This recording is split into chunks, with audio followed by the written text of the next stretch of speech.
नमस्कार। आज उत्तराखंड के इतिहास में कत्यूरी राजवंश के बारे में बात करेंगे। इनमें कैसे इस वंश की स्थापना हुई, इनके जो राजा थे उनके बारे में, सभी राजाओं के बारे में एक एक करके सबके बारे में पढ़ेंगे डिटेल से। उसके बाद इनका केंद्रीय प्रशासन कैसा था, इनका प्रांतीय प्रशासन कैसा था, क्या आय के स्रोत थे इन लोगों के, और स्थापत्य कला कैसी थी उस वक्त की, मूर्ति कला कैसी थी, इनकी धार्मिक पक्ष कैसा था, ये सभी टॉपिक पे बात करेंगे। तो सबसे पहले कुछ बेसिक जानकारी प्राप्त कर लेते हैं, उसके बाद फिर इनके राजाओं के बारे में एक एक करके डिटेल से पढ़ेंगे, तो कोई भी टॉपिक मिस नहीं होगा आपका। तो सबसे पहले बात करते हैं कत्यूरी वंश की। इसका कालखंड 700 ईस्वी से 1050 ईस्वी के बीच माना गया है। उत्तराखंड का प्रथम ऐतिहासिक राजवंश है। उत्तराखंड का प्रथम ऐतिहासिक राजवंश कत्यूरी वंश को माना जाता है। इनकी जो राजकीय भाषा थी वो संस्कृत थी तथा लोक भाषा पाली थी। लोक भाषा या आम बोलचाल की जो भाषा थी वो पाली भाषा में बातें होती थी। एटकिंसन ने सबसे पहले इस कत्यूरी शब्द का प्रयोग किया। एटकिंसन ने सबसे पहले कत्यूरी शब्द का प्रयोग किया था। जो कत्यूरी वंश के अभिलेख प्राप्त हुए हैं उसमें 14 राजाओं का वर्णन है। कितने राजाओं का वर्णन है? 14 राजाओं का वर्णन है जो कत्यूरी अभिलेख मिले हुए हैं। इन 14 राजाओं को गिरिराज चक्र चूड़ामणि बोला जाता है। गिरिराज चक्र चूड़ामणि।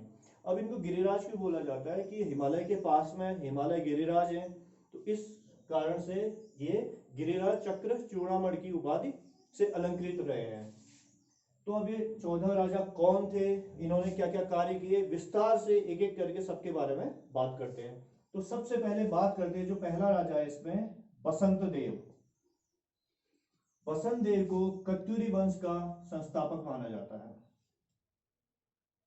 इसकी पत्नी का नाम राजनारायणी देवी है और यह नाम बागेश्वर के शिलालेख में उत्कीर्ण है।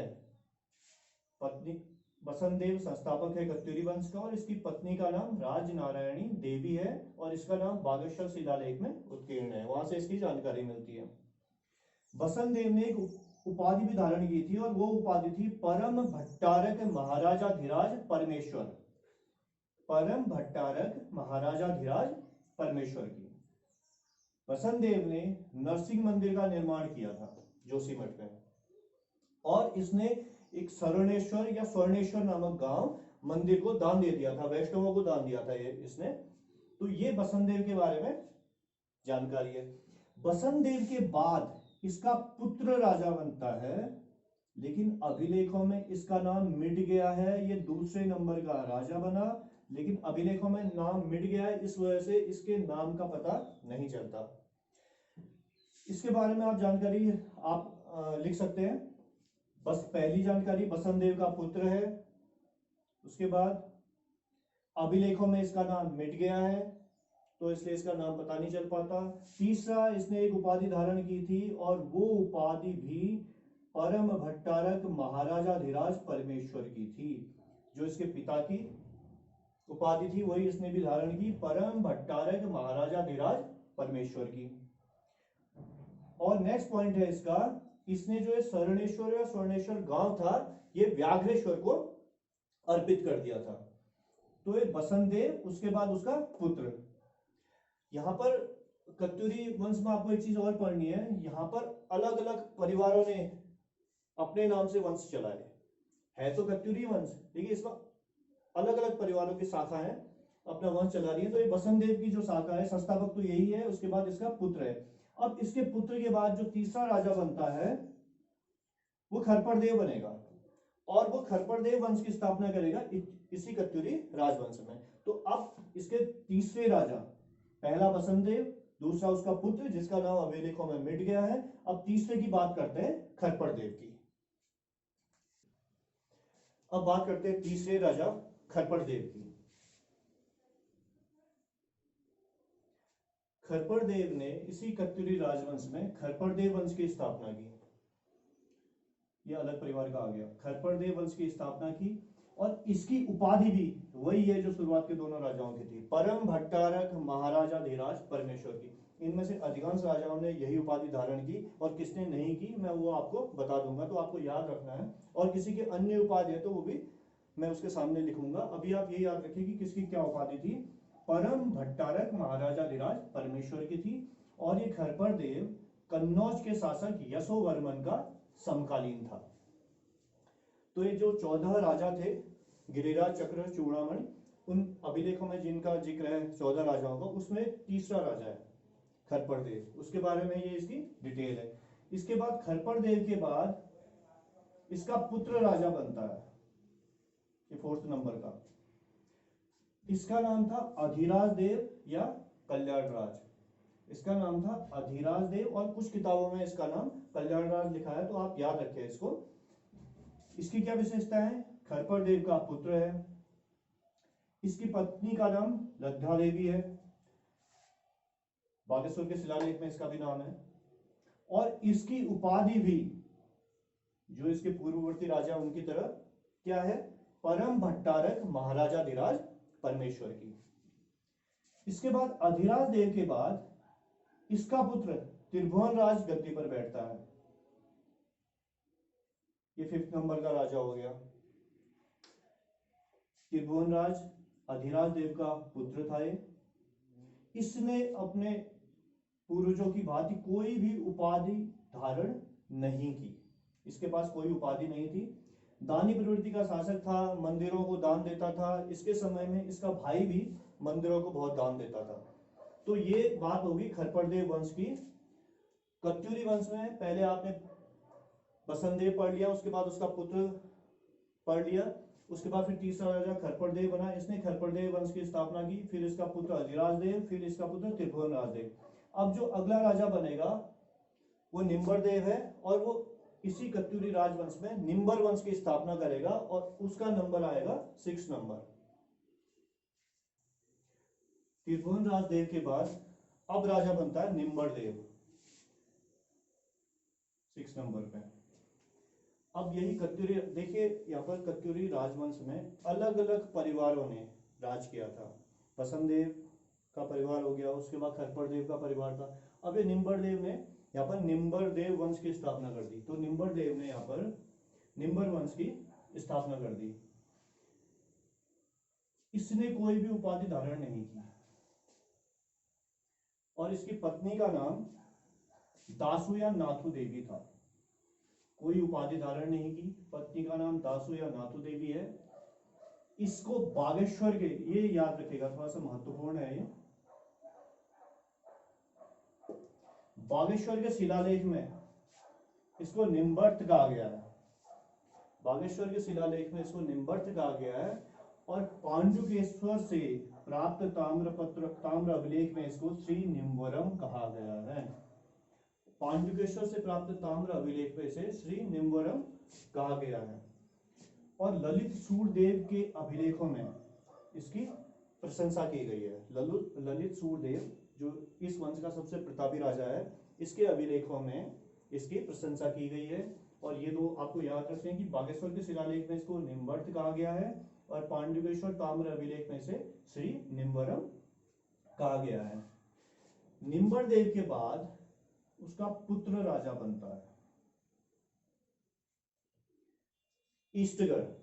निम्बरदेव के बाद उसका पुत्र राजा बनता है ईष्टगढ़। इसकी क्या विशेषता है, ये पहली तो निम्बरदेव का पुत्र है। इसकी पत्नी का नाम यहाँ पर लिखा नहीं है, लिख लीजिएगा। इसकी पत्नी का नाम धरा देवी या दिशा देवी है। इसने भी परम भट्टारक महाराजाधिराज परमेश्वर की उपाधि धारण की थी। इसने भी परम भट्टारक महाराजाधिराज परमेश्वर की उपाधि धारण की थी। इसकी अन्य उपाधियां भी हैं, जैसे इसको परम माहेश्वर भी बोला जाता है, परम ब्राह्मण भी बोला जाता है। तो याद रखिएगा इसकी उपाधियां क्या क्या है। पहले तो परम भट्टारक महाराजाधिराज परमेश्वर की उपाधि है, और इसकी जो अन्य उपाधियां हैं वो परम माहेश्वर है, परम ब्राह्मण है, वो इसकी अन्य उपाधियां हैं। ये उपाधियां इसको ललित सूरदेव के ताम्रपत्र में, ताम्र अभिलेखों में इसको दी गई हैं। ललित सूरदेव के अभिलेखों में इसको ये उपाधियां दी गई हैं। अन्य उपाधियां जो है इसकी परम माहेश्वर और परम ब्राह्मण। और इसी ईष्टगढ़ के समय में, कत्यूरी राजवंश के समय में ही उत्तराखंड में आदि गुरु शंकराचार्य जी का आगमन हुआ था, तो वो ईस्टगढ़ के समय में आदि गुरु शंकराचार्य जी का यहाँ आगमन हुआ था। तो ये निम्बर देव की बात हो गई, ईस्टगढ़ की बात हो गई, ये 6 नंबर का राजा, ये 7 नंबर का राजा। अब अगले राजा की बात करते हैं। ईस्टगढ़ के बाद उसका पुत्र ललित सूरदेव राजा बनता है। ये इस वंश का, कत्यूरी राजवंश का सबसे प्रतापी राजा है। तो इस ललित सूरदेव के ही सबसे ज्यादा अभिलेख प्राप्त हुए हैं इस वंश से, कत्यूरी वंश से। ये इस वंश का जो 14 राजा थे उनमें इसका नंबर 8th नंबर है। तो ललित सूरदेव ईस्टगढ़ का पुत्र है। इसने भी अपने पूर्वजों की बात परम भट्टारक महाराजा धीराज परमेश्वर की उपाधि धारण की। इसके पास भी अन्य उपाधियां थी, जैसे परम माहेश्वर है, परम ब्राह्मण है, ये याद रखिएगा उपाधियां। इसकी पत्नी का नाम लया देवी था और दूसरी पत्नी का नाम सामा देवी। लया देवी और सामा देवी या श्यामा देवी। पांडुकेश्वर ताम्रपत्र में इसे, ललित सूरदेव के पांडुकेश्वर में 2 ताम्र अभिलेख हैं, उनमें उसमें इसे बराह अवतार के समान बताया गया है। कत्यूरी राजवंश का सबसे प्रतापी राजा है। अपने राज्यकाल के 21वें और 22वें वर्ष में, अपने राज्यकाल के 21वें और 22वें वर्ष में यह पांडुकेश्वर में 2 ताम्र अभिलेख उत्कीर्ण कराता है। और इसमें नारायण भट्टारक करके एक आचार्य थे, नारायण भट्टारक, उनको एक गांव दान में देता है 21वें और 22वें वर्ष में। 2 ताम्र अभिलेख हैं, एक 21वें वर्ष का, एक 22वें वर्ष का। उसमें नारायण भट्टारक को कुछ गांव दान में देने का जिक्र किया गया है। जो 21वें वर्ष का ताम्र अभिलेख है उसमें राज्य मंत्री का नाम वीजक लिखा हुआ है, युद्ध मंत्री का भी नाम लिखा है उसमें, आर्यट, और जिसने इसको लिखा है उस लेखक का नाम है गंगाभद्र या गंगभद्र। ये थोड़ा सा याद कीजिएगा, जिस तरह से आजकल परीक्षा हो रही है उसमें थोड़ा सा डीप नॉलेज भी आ रही है, तो आप इसको याद कीजिएगा। इसके ललित सूरदेव के ताम्रपत्रों में से राजा पृथु के समान बताया गया है। कंडारा से भी एक दान पात्र प्राप्त हुआ है, वो भी ललित सूरदेव का है। कंडारा का जो दान पात्र है वो भी ललित सूरदेव का है। तो ललित सूरदेव के बारे में इतनी जानकारी है। इस वंश का सबसे प्रतापी राजा है। ये इसकी उपाधि है, ये इसकी अन्य उपाधियां हैं, इसकी पत्नी के नाम, इसको पांडुकेश्वर ताम्रपत्र में बराहवतार के समान बताया गया है। राज्यकाल के 21वें और 22वें वर्ष में ये पांडुकेश्वर में 2 ताम्र अभिलेख उत्कीर्ण कराता है, जिसमें नारायण भट्टारक को गांव दान करने का जिक्र है। उसमें 21वें वर्ष में उत्कीर्ण जो ताम्र अभिलेख हैं, इसमें इसके राज्य मंत्री का नाम लिखा हुआ है वीजक, युद्ध मंत्री का नाम लिखा हुआ है आर्यट, और लेखक जो है इसके अभिलेख के वो है गंगाभद्र या गंगभद्र, और इसको राजा पृथ्वी के समान बताया गया है। तो ये ललित सूरदेव हो गया। तो ललित सूरदेव के बाद उसका पुत्र भूदेव राजा बनता है। यह ललित सूरदेव और उसकी पत्नी लया देवी का पुत्र है। इस भूदेव ने भी परम भट्टारक महाराजा धीराज परमेश्वर की उपाधि धारण की। इसकी अन्य उपाधियां भी थी, परम ब्राह्मण और भक्त और बुद्ध श्रमण शत्रु। भूदेव की अन्य उपाधियों में परम ब्राह्मण भक्त और बुद्ध श्रमण शत्रु था। इससे पता चलता है ये बौद्ध धर्म का विरोधी था। इसके समय में, भूदेव के समय में, बौद्ध धर्म को यहाँ कोई संरक्षण प्राप्त नहीं था। ये बौद्ध धर्म का कट्टर विरोधी था। बुद्ध श्रमण शत्रु इसकी उपाधि है। जो बागेश्वर से शिलालेख प्राप्त हुआ है वो भूदेव का है। अभी जब आगे इसी वीडियो में शिलालेख अभिलेखों की बात करेंगे, जो बागेश्वर का शिलालेख है वो भूदेव का है, ये याद कीजिए, और ये महत्वपूर्ण प्रश्न है।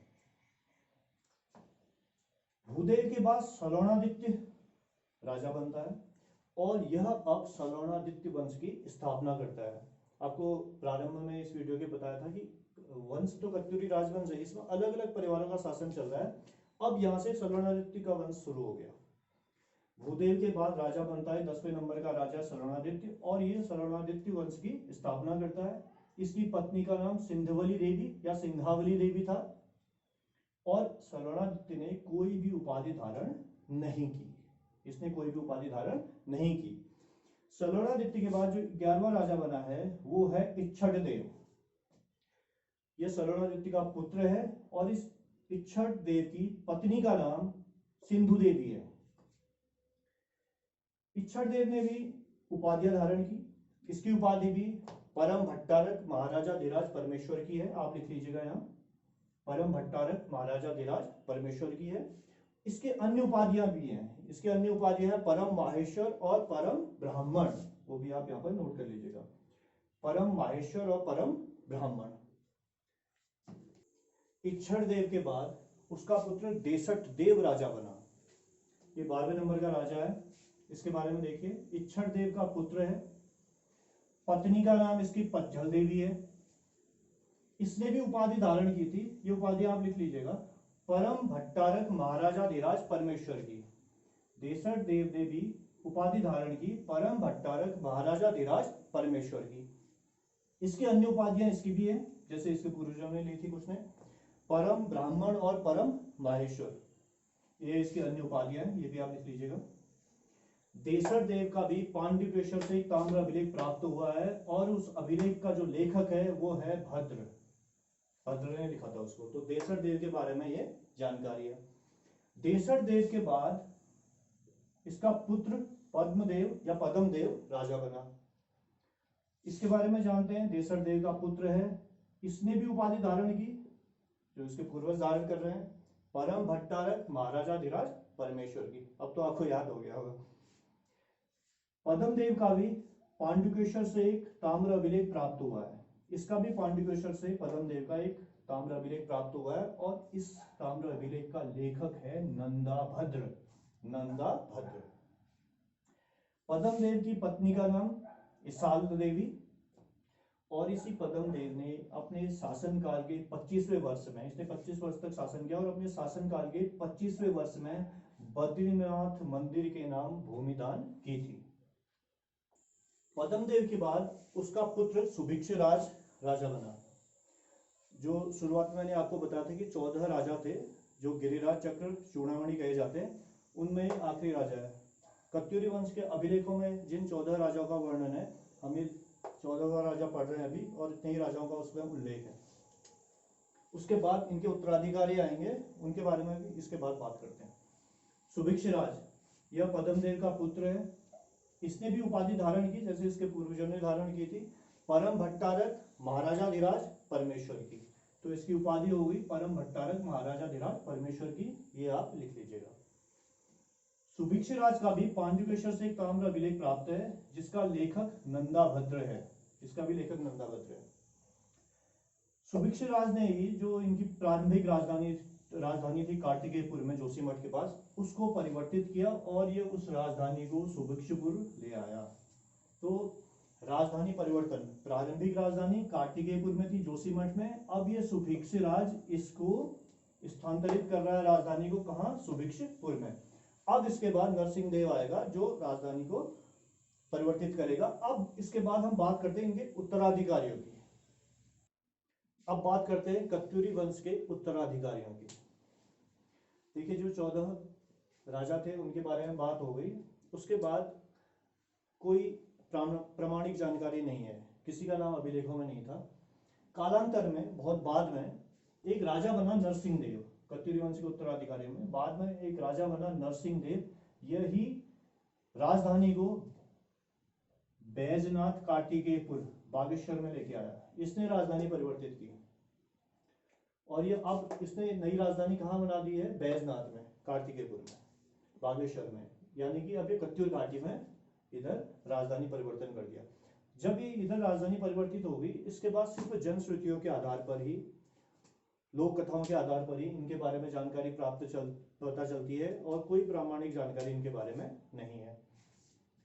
इसके बाद नरसिंह देव जब ये राजधानी परिवर्तित कर देता है, फिर इसी वंश में प्रीतम देव राजा बनता है, धामदेव राजा बनता है, ब्रह्मदेव राजा बनता है, और उसके बाद ये वीरदेव राजा बनता है। ये वीरदेव इस वंश का अंतिम शासक है। अंतिम शासक है जब इनकी केंद्रीय सत्ता है। इसके बाद ये अलग अलग शाखाओं में बढ़ जाएंगे। अब तो वीरदेव इस वंश का अंतिम शासक है। इसने महाराजा धीराज की उपाधि धारण की थी। यह बहुत अत्याचारी राजा था। जनता पर अनेकों प्रकार के इसने कर लगा दिए। एक अत्याचारी राजा था।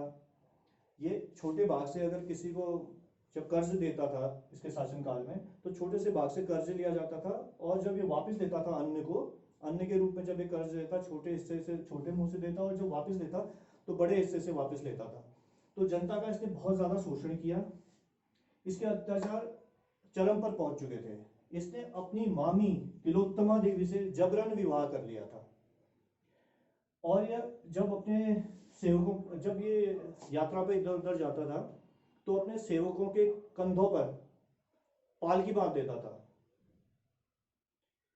और इस डर से कि कहीं ये मुझे पहाड़ी से गिरा के मार न दे करके। लेकिन उसके बाद इसके दो सेवकों ने अपने साथ ही इसकी पालकी को पहाड़ से नीचे गिरा के इसकी जान ले ली। साथ में वो दोनों भी मृत्यु को प्राप्त हो गए। तो दोनों सेवकों ने पालकी सहित, ये पालकी में बैठा हुआ है, पालकी सहित छलांग लगा दी, और वो उन दोनों की भी मृत्यु होगी और इसको भी मृत्यु प्राप्त हो गई। तो इस तरह से इस राजा का अंत हुआ, और इसके अंत के बाद यह साम्राज्य अलग अलग भागों में बंटने लगा। इसकी विभिन्न शाखाएं बन गई। इसमें उत्तराधिकार का युद्ध होने लगा। जो जहां राजा था उस समय, जिसको जहां का प्रांत संभालने को दिया गया था, उसने वहां अपने को स्वतंत्र सत्ता स्थापित कर लिया और अपने को स्वतंत्र राजा घोषित कर लिया। तो अब इसके बाद बात करते हैं इसकी जो विभिन्न शाखाएं बनी है। जब कत्यूरी राजवंश में वीरदेव के बाद इसका उत्तराधिकार का युद्ध हुआ और अलग अलग शाखाओं में ये बंटने लगा, जो जहां जिसको कार्य सौंपा गया था उसने खुद को ही वहां का स्वतंत्र राजा घोषित कर दिया। तो इसकी शाखाएं बन गई, विभिन्न शाखाओं में बढ़ गया। एक शाखा इसकी कत्यूरी वंश की कत्यूरी काल में ये काली कुमां में आ गई, चंपावत में। यहाँ का शासक ब्रह्मदेव था। इसका किला सुई में था। जो काली कुमाऊं चंपावत का क्षेत्र है, यहाँ का शासक ब्रह्मदेव था और इसका किला सुई में था। इसी ब्रह्मदेव ने सोमचंद से अपनी लड़की का विवाह किया, और बाद में यही सोमचंद अब चंद्रवंश की स्थापना करेगा। तो इसने अपनी लड़की का विवाह सोमचंद से किया, और यही सोमचंद चंद्रवंश की स्थापना करेगा कालांतर में। दूसरी शाखा डोटी में आ गई। यहाँ की वंशावली राजा शालिवाहन से शुरू है। ये राजा शालिवाहन को अयोध्या से आया हुआ माना जाता है। यहाँ की वंशावली राजा शालिवाहन से शुरू है, और यहाँ 20वें नंबर के राजा आसंती देव हैं। 20वें नंबर के राजा आसंती देव। एक शाखा पाली पिछाड़ में आ गई। यहाँ की वंशावली आसंती देव से शुरू है। इनका अलग अलग स्थानों पर शासन था, लेकिन जो मुख्य स्थान थे वो थे द्वाराहाट और लखनपुर। एक शाखा कत्यूर घाटी में ही रही और यहीं शासन करने लगी। एक शाखा अस्कोट पहुंच गई। यहाँ रजवाड़ों का शासन हो गया, अस्कोट में रजवाड़ों का शासन हो गया, और यहाँ की वंशावली भी राजा शालिवाहन से ही शुरू होती है। एक शाखा सोर में शासन करने लगी और एक बारामंडल में। तो इस तरह से कत्यूरी राजवंश अलग अलग शाखाओं में बढ़ गया। लेकिन आश्चर्य की बात इसमें यह है कि ये वंशावली शुरू हो रही है यहाँ राजा शालिवाहन से, यहाँ आसंती देव से, यहाँ भी राजा शालिवाहन से, लेकिन इसमें उन 14 चक्र चूड़ामणि राजाओं का जिक्र नहीं है जिनके बारे में हमने पढ़ा था। तो इन्होंने अपनी वंशावली शुरू की। राजा शालिवाहन के बारे में भी यह कुछ किताबों में लिखा गया कि ये इस वंश के आदि पुरुष थे, लेकिन इसके बारे में कोई प्रामाणिक जानकारी स्रोत नहीं है। तो इस तरह से कत्यूरी वंश अलग अलग शाखाओं में बढ़ गया। तो इसी के साथ ही कत्यूरी वंश में राजा, उसके उत्तराधिकारी और उनकी शाखाएं बढ़ गई। अब बात करते हैं इनके प्रशासन की। अब कत्यूरी वंश में केंद्रीय प्रशासन की बात करते हैं। कत्यूरी वंश के केंद्रीय प्रशासन, किस तरह का केंद्रीय प्रशासन था उस समय?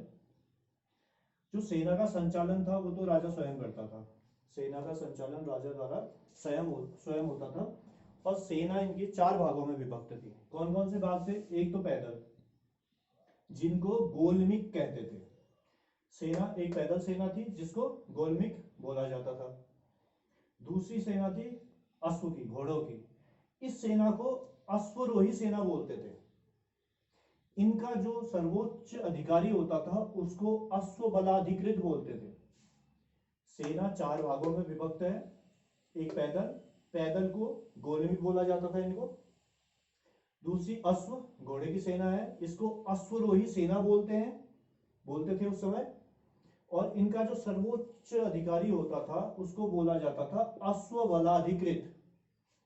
तीसरी तरह की सेना थी हाथी की। इस सेना को बोला जाता था गजारोही सेना। और इनका जो सर्वोच्च अधिकारी होता था उसको बोला जाता था हस्ती बलाधिकृत। जो चौथी सेना थी वो ऊंट की थी। इस सेना को बोला जाता था उष्ट्ररोही सेना, उष्ट्ररोही सेना। और इनका जो सर्वोच्च अधिकारी होता था उसको बोला जाता था उष्ट बलाधिकृत। अब इन अश्वारोही सेना, गजारोही सेना और उष्ट्ररोही सेना, इनके सर्वोच्च अधिकारी तो ये हैं, लेकिन इन तीनों के ऊपर भी एक सर्वोच्च अधिकारी है। इन तीनों के ऊपर भी एक सर्वोच्च अधिकारी है और उस अधिकारी का नाम होता था, जो इन तीनों के ऊपर था, इनका भी बॉस, सर्वोच्च अधिकारी इनका, हस्त्य सवोष्ट्र बलाधिकृत। फिर से बोल रहा हूं, हस्त्य सवोष्ट्र बलाधिकृत, इन तीनों का। और सेना का संचालन राजा स्वयं कर रहा है। कुछ इन्होंने अधिकारी और कर्मचारी भी रखे जो शासन व्यवस्था को अच्छे से देख सके। उसके लिए इन्होंने प्रांतपाल की नियुक्ति की। प्रांतपाल का कार्य होता था राज्य की सीमाओं की सुरक्षा करना। घट्टपाल की व्यवस्था की नियुक्ति की। इस घट्टपाल का काम होता था पहाड़ी प्रवेश द्वारों की सुरक्षा करने का कार्य था इसका। एक वतर्मपाल या वर्तमपाल या वर्मपाल, कोई भी नाम पढ़ लीजिए, इसकी नियुक्ति की गई थी और इसका कार्य था सीमांत मार्गों की सुरक्षा का कार्य। दंडपासिक, दंडनायक और महादंडनायक, इनकी नियुक्ति की गई थी। ये सभी थे पुलिस अधिकारी। दंडपासिक, दंडनायक और महादंडनायक, ये सभी पुलिस अधिकारी थे।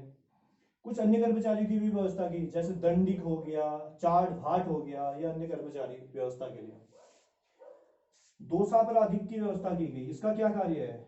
इसका कार्य है अपराधियों को पकड़ने वाला का कार्य। दोषापराधिक, अपराधियों को पकड़ने का कार्य था इसका। एक और पद है चोरो द्वारणिक।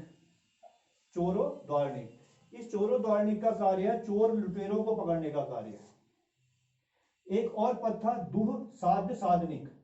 दुह साध्य साधनिक, यह दुह साध्य साधनिक गुप्तचर विभाग का मुखिया था। यह दुह साध्य साधनिक गुप्तचर विभाग का मुखिया था। एक और पद था तरपति का। इस तरपति का कार्य क्या था? नदी घाटों में आने जाने वाले लोगों से ये सुविधा कर वसूलता था। और नदी घाटों में अगर कोई अवांछित क्रियाकलाप हो रहे तो उनको रोकने का कार्य था इसका, ये तरपति का। तो इस तरह से ये कत्यूरी राजवंश की केंद्रीय प्रशासन के बारे में बात होगी। अब बात करते हैं इनके प्रांतीय प्रशासन की। अब बात करते हैं कत्यूरी वंश के प्रांतीय प्रशासन की। सबसे पहले तो इसमें राज्य आता है, राज्य या देश जो उस वक्त हुआ करते थे। प्रांतीय प्रशासन, इसमें राज्य है। जो केंद्रीय प्रशासन है उसमें राजा है। अब उसके बाद जो प्रांतीय प्रशासन आ गया उसमें राज्य है। राज्य में भी राजा का पद ही सर्वोच्च है। सर्वोच्च तो राजा का पद ही रहना है। राज्य कई प्रांतों में विभक्त है, बहुत सारे प्रांतों में विभक्त है। और प्रांत का जो मुखिया होता है उसको प्रांतपति या उपरिक कहा जाता है। प्रांत का जो मुखिया होता है उसको प्रांतपति या उपरिक कहा जाता है। यह राज्यपाल होता था, राज्यपाल के जैसा है, प्रांतपति या उपरिक। इस प्रांतपति या उपरिक के अधीन अनेक आयुक्त होते थे। इस प्रांतपति या उपरिक के अधीन अनेक आयुक्त होते थे और इन आयुक्तों का कार्य था कि प्रांतों की प्रशासनिक या सभी व्यवस्थाओं की देखभाल करना, उसके संचालन करने का कार्य आयुक्तों का होता था। तो प्रांत, उसका मुखिया प्रांतपति या उसी को उपरिक बोला जाता है। इसके अधीन आयुक्त होते थे और इन आयुक्तों का कार्य प्रांत की देखभाल करना, उसकी व्यवस्था बनाए रखने का कार्य आयुक्तों का होता था। इन प्रांतों को भुक्ति कहते थे। जो प्रांत थे इनको भुक्ति कहा जाता था। और कत्यूरी जो अभिलेख है उनमें जयकुल भुक्ति का उल्लेख हुआ है, तो जयकुल भुक्ति, तो प्रांतों को क्या बोला जाता था? भुक्ति बोला जाता था। राज्य है, राज्य प्रांतों में बटा है। अब ये प्रांत जिलों में या विषयों में बटे हैं, विषय बोला जाता था। अब ये प्रांत विषय या जिलों में बटे हुए हैं और इन जिलों का या विषयों का जो मुखिया होता था उसका नाम था विषयपति। विषयपति, विषयों का मुखिया। उसके बाद सबसे छोटी इकाई है ग्राम। जिलों के बाद गांव सबसे छोटी इकाई है, विषय के बाद ग्राम सबसे छोटी इकाई है। और यहाँ महामनुष्यम तथा मुकद्दम, गांवों में महामनुष्यम तथा मुकद्दम नामक अधिकारी नियुक्त किए गए थे जो गांव की देखभाल करते थे। इनकी व्यवस्था इन्हीं अधिकारियों द्वारा संचालित होती थी। तो इस तरह से कत्यूरी राजवंश में केंद्रीय प्रशासन आपको पढ़ा दिया है और ये प्रांतीय प्रशासन भी हो गया। अब बात करते हैं इसमें कत्यूरी राजवंश में इनके आय के क्या स्रोत थे। अब बात करते हैं कत्यूरी वंश में इनकी आय के क्या स्रोत थे, किस तरह से आय की स्रोतों की व्यवस्था की गई थी। जो आय के मुख्य व्यवसाय तो इनका कृषि था, मुख्य व्यवसाय कृषि था। और जो आय का मुख्य स्रोत था वो भूमिकर था। मुख्य व्यवसाय तो कृषि है लेकिन आय का मुख्य स्रोत भूमिकर है। अन्य चीजों से भी ये आय प्राप्त करते थे, जैसे खनिज हो गए, वन हो गए, इससे भी इन्हें आय के स्रोत प्राप्त होते थे। भूमि मापन की विधियां भी थी इनके पास, दो विधियां प्रचलित में थी, द्रोणवापम और नालीवापम। तो आय के मुख्य व्यवसाय कृषि हो गया, आय के स्रोत भूमिकर हो गया, जो मुख्य स्रोत है भूमिकर है, और अन्य स्रोत में खनिज और वन है। भूमि मापन की विधियां हैं इसकी, एक द्रोणवापम विधि है, दूसरी नालीवापम है। इन्होंने कुछ अधिकारियों और कर्मचारियों की भी व्यवस्था की थी जो इसकी देखभाल करते थे, इस आय के स्रोत को कैसे धन कलेक्ट करना है, अन्न कलेक्ट करना है, उसके लिए इन्होंने इसकी व्यवस्था कर रखी थी। जैसे एक पद था प्रभावतार या प्रमावतार। अभी हाल ही में जो उत्तराखंड लोक सेवा आयोग ने प्रवक्ता की परीक्षा की थी, उसके प्रारंभिक परीक्षा में इसके बारे में पूछा गया था इसका क्या कार्य है करके। तो प्रभावतार या प्रमावतार, इसका कार्य था भूमि की नाप करने वाला अधिकारी था। भूमि की नाप करने वाले अधिकारी को प्रभावतार या प्रमावतार कहा जाता था। जो कृषि की उन्नति की देखभाल करने का कार्य करता था, कृषि उन्नति की देखभाल का जिसका कार्य था, उसको बोला जाता था क्षेत्रपाल। एक पद था पट्टकोषचरिक या उपचारिक। पट्टकोषचरिक या उपचारिक, इसका कार्य था भूमि अभिलेख रखने का कार्य था इसका। खंडपति और खंड रक्षा स्थानाधिपति, फिर से बोल रहा हूं, खंडपति और खंड रक्षा स्थानाधिपति, इनका कार्य था खनिज तथा वनों की रक्षा करना। खनिज तथा वनों की रक्षा करना और इनसे संबंधित उद्योगों की व्यवस्था करना। खंडपति और खंड रक्षा स्थानाधिपति का कार्य था खनिज तथा वनों की रक्षा करना और इनसे संबंधित उद्योगों की व्यवस्था करने का कार्य था इनका। भोगपति और सौलिक नाम के भी अधिकारी थे, इनका कार्य था भोग और शुल्क आदि इन करों की व्यवस्था करना, वसूलना इनको। चार और प्रचार नाम के अधिकारी भी थे, इनका कार्य था प्रजा से बेगार लेना या बिस्ती लेना। एक और पद था किशोर बड़चा गौ मजी हस्य धिकृत। फिर से बोल रहा हूं, किशोर बड़चा गौ मजी हस्य धिकृत, ये राजा के पशुओं की देखभाल करता था।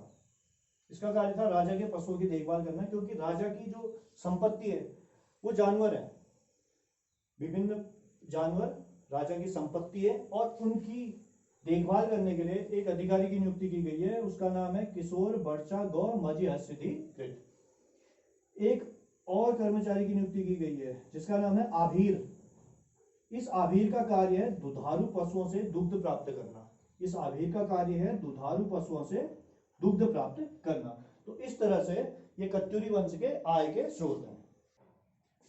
अब कत्यूरी वंश में इनकी धार्मिक स्थिति के बारे में बात करते हैं कि कैसी उस वक्त धार्मिक स्थिति थी। ये शैव धर्म मतानुयायी थे। कत्यूरी जो राजा थे वो शैव धर्म मतानुयायी थे और वैष्णव, लेकिन सभी धर्मों का सम्मान करते थे। वैष्णवों को भी इन्होंने भूमि दान की हुई थी।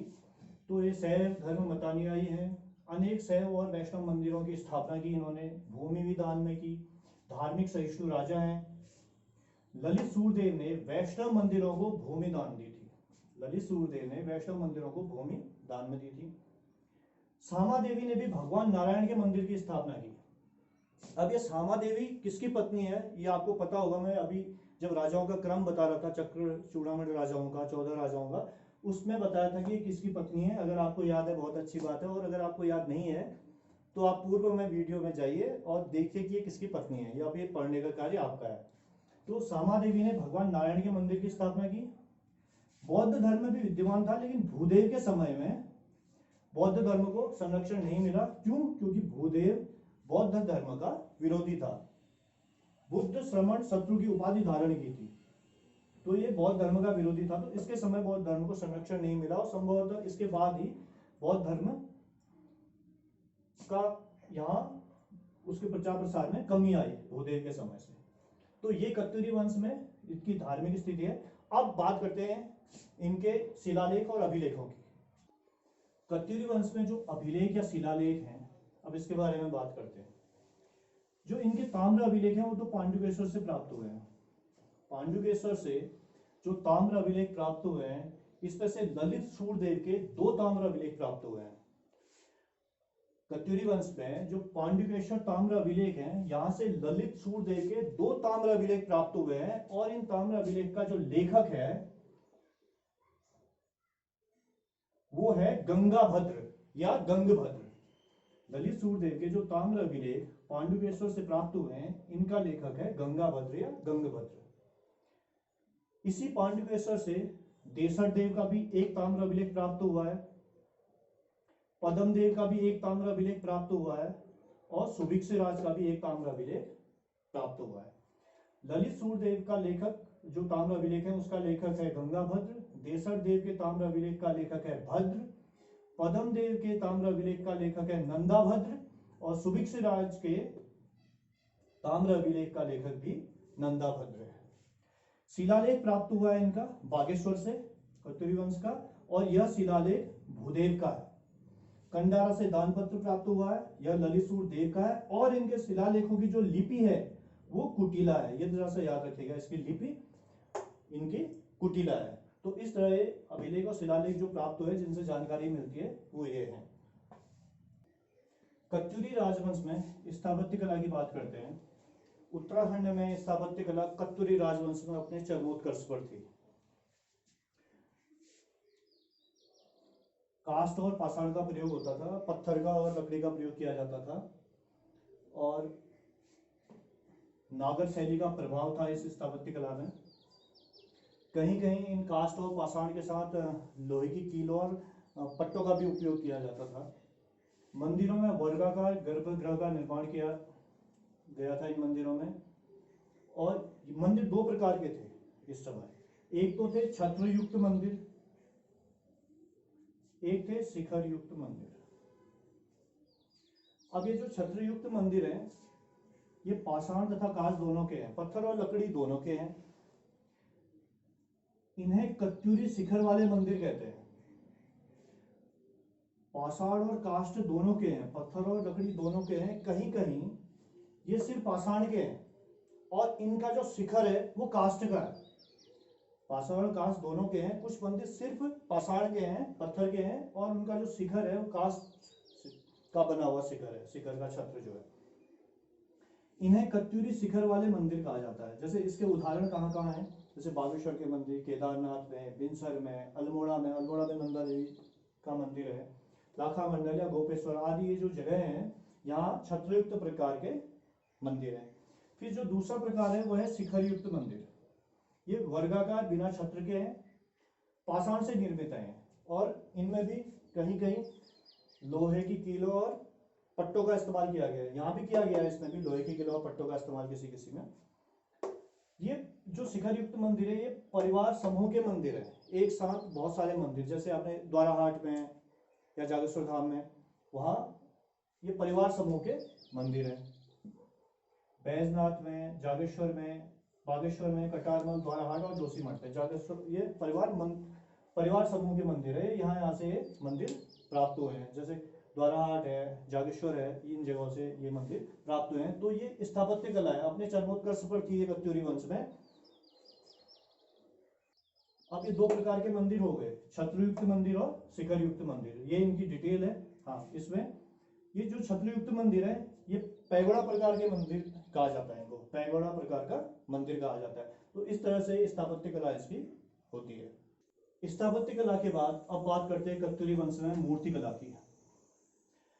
जो इस समय की मूर्तियां थी वो पाषाण एवं धातुओं से निर्मित थी, पत्थर और धातुओं से निर्मित हैं।